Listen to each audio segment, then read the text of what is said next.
Pinapili namin yung mga bata kung saan nila gustong pumunta. At sabi naman nila, gusto nilang pumunta sa aquarium. Kaya pinasyal namin sila sa Kelly Tarleton's. Gusto daw kasi nilang makakita ng shark at penguin. Lalong-lalo na si Calix kasi first time niya itong pumunta dito. Habang si Savi naman, pangalawang beses na niyang pumunta dito sa Kelly Tarleton's. Mahilig talaga yung mga bata namin sa animals. Ang gaganda talaga tingnan ng mga jellyfish dito. At meron pa din silang mga stingray tsaka mga crustaceans kagaya ng mga crabs, lobsters. Dati nung first time na pumunta ni Savi dito ay hindi niya na-try itong VR experience. Kaya naman ngayon, pinatry namin sa kanya for the first time. At talagang natuwa siya. Tinatry pa nga niyang hawakan yung mga animals na nakikita niya.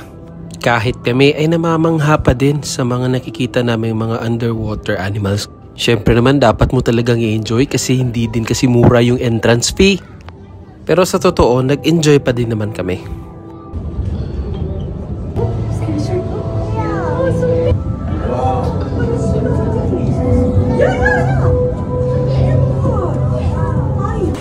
Nahawakan din nila yung mga starfish at sea urchin. I can't believe I touched a starfish. You touched the starfish? Yeah. How does it feel?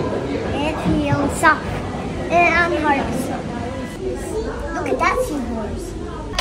So kung mahilig din yung mga bata nyo sa underwater animals, huwag nyo kalimutan pasyalan ng Kelly Tarleton's. Hanggang sa muling adventure, thank you for watching.